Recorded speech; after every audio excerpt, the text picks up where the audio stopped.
Diego López contra Jan Silva acaba de pasar y wow, ha sido un peleón, para mí uno de los mejores peleas del año y cabe comentarlo. Y la verdad es que cabe destacar la mandíbula de Diego López, que fue una maldita locura, aguantando un montón de golpes durísimos de la pegada de Jan Silva, que al final es un artista noqueador. Jan Silva durante la primera ronda y sobre todo durante la segunda ronda, que estaba ganando por arriba claramente, no paraba de conectar con su mano derecha, sea bien con un golpe al hígado seguido de su mano derecha o de una combinación más simple como el jab mano derecha, porque la realidad es que Diego López no mueve mucho la cabeza. Pero nada de eso fue suficiente porque la mandíbula de Diego López está hecha, como dicen por ahí, de Max Holloway. De hecho, es que a Silva se le vio bien, se le vio fluyendo, sobre todo en la segunda ronda y también al principio de la primera. Silva, la verdad que invirtió primero en el cuerpo para hacer que López bajase las manos y ya poder ir a la cabeza. Y se ve sobre todo en la primera ronda y al principio de la segunda cómo empieza todo el rato a darle al cuerpo de López. Y también mostró un manejo de la distancia sublime. Al principio de la primera ronda controla las dos manos de Diego López para ver la distancia que tiene el jab de Diego López y mete esa patada frontal que conecta dos veces y conecta muy muy fuerte. Lo que pasa es que Diego López las aguantó. Claramente Jan Silva había controlado genial la distancia y estaba tirando ese golpe porque estaba siendo efectivo. No obstante, Diego López mostró una determinación y un coraje en esta pelea que le vemos siempre realmente, pero que fue más increíble contra un contrincante como Jan Silva. En la primera ronda, sobre todo, aprovechó mucho esa patada a la pantorrilla, ya que Jan Silva estaba muy fuerte sobre su pierna delantera y pone mucho el peso sobre la misma. Entonces aprovechó que tenía poca movilidad para atacar esta pierna. Y ya en los primeros segundos, en el primer minuto de la pelea, vemos la rojez en la pierna de Silva. Y obviamente Silva no puede comerse muchas de esas, por lo que hizo un ajuste y en ocasiones, cuando las podía esquivar, las esquivaba tirando la pierna hacia atrás. Aún así, sobre todo el fallo de Silva, para mí, fue aparte de emocionarse e intentar ir a acabar la pelea, fue extender sus articulaciones, sus brazos, sus extremidades, más allá de lo que debía para esos intercambios.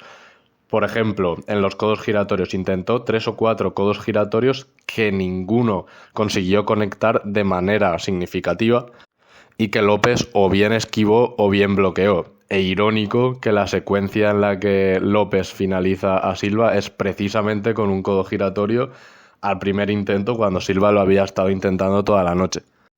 Y es que no fueron solo los codos giratorios, sino que además hiperextendió en muchos otros golpes. De hecho, la secuencia de la finalización de Diego López viene precisamente porque Jan Silva con el crochet de izquierda se lanza a finalizar a Diego López una vez lo tenía dañado e hiperextiende, se queda sin guardia, se queda fuera de lugar y es cuando Diego López aprovecha para hacer ese movimiento heterodoxo que no hace casi nunca y está literalmente fuera de personaje, pero que en ese momento le sirvió para acabar con él.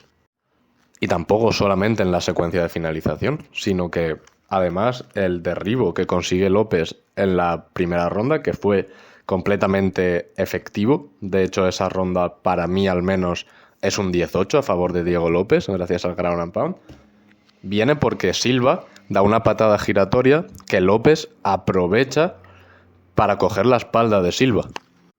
Realmente Diego López no estaba planeando ir al suelo, ni tan solo derribarlo, porque Silva tiene buena defensa contra derribo, como vemos en la segunda ronda, cuando lo defiende perfectamente, sino que Diego López aprovecha que Silva está haciendo ataques giratorios por mostrarse y por querer impresionar a la gente, y aprovecha y le coge la espalda. Y entonces tenemos que destacar el control que tiene desde la montada Diego López. Una vez le coge la espalda y Silva explota para girarse, Diego López acaba en la montada.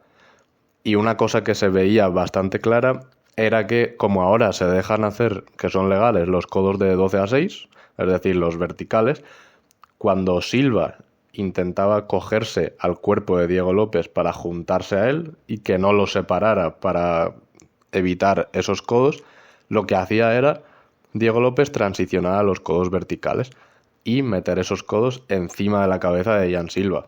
De hecho, Jan Silva acabó como con 2 o 3 cortes bastante profundos por culpa de esos codos.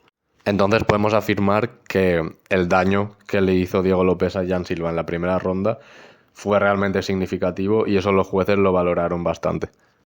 Y Diego López hizo también un trabajo excelente desde la montada, porque cuando Jan Silva, que es un peleador muy explosivo, intentaba explotar para salir de esa posición, no solamente no podía, sino que en el momento en el que se giraba, Diego López transicionaba a cogerle la espalda, metía los ganchos en sus piernas e hiperextendía el cuerpo de Jan Silva para establecer un control en la espalda. Y así amenazar pues con hacerle un mataleón o con literalmente hacerle gran and pound. Momento en el que Silva volvía a explotar para girar y entonces Diego López volvía a transicionar a la montada. Y parecía que estaban en ese bucle infinito del que Jan Silva no podía salir de ninguna manera. Y se nota que Diego López es un peleador que siempre está buscando la finalización, porque ese tipo de ground and pound no lo suele hacer la gente en la UFC. Suelen tener más control fuerte cuando están en una posición dominante y no buscan tanto la finalización como sí vimos que lo hacía Diego López. Obviamente cuando ya Silva pudo explotar y pudo salir de esa posición, fue muy inteligente en no quedarse encima de la guardia de Diego López aunque tuviese el control.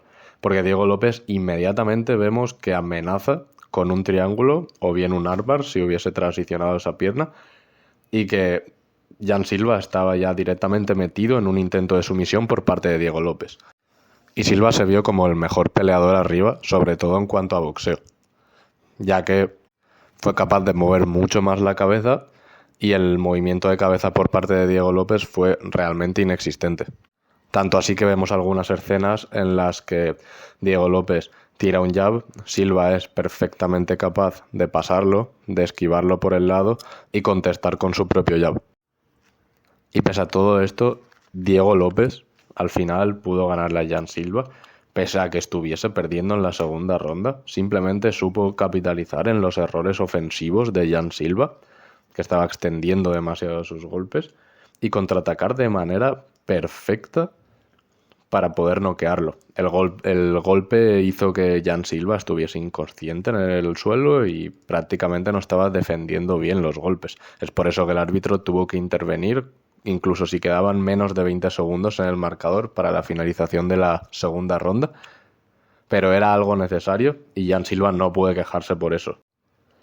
Con todo y eso me parece que esta pelea, este main event de UFC Noche, ha sido una de las mejores peleas del año y que me dejó un sabor agridulce porque creía que las cosas estaban yendo mejor para Jan Silva y que íbamos a ver una tercera ronda muy muy competitiva. Me apetecía ver más rondas para ver la dinámica entre estos dos. Sin embargo, es lo que tiene también, que en cualquier momento puede acabar y por eso amamos a estos peleadores. Creo que ahora las peleas ideales para Jan Silva serían o bien Josh Emmett, o bien Youssef Zalal, o bien Patricio Pitbull. Volver a pelear más atrás en los rankings, pese a que se mostró con muy buen nivel contra Diego López. Y Diego López creo que tendría que pelear una vez más antes de volverse a enfrentar a Volkanovski. O sea que Diego López yo le daría a Yair Rodríguez porque hay una rivalidad construida entre ambos, porque Yair no va a pelear por el título. O bien Movsar Evloev para hacer esa revancha, porque ya hace 2 años aproximadamente que pelearon y las cosas han cambiado mucho desde entonces. Y parece que la UFC no le quiere dar una pelea por el título a Movsar aún. Por lo tanto creo que podría ser una posibilidad bastante interesante.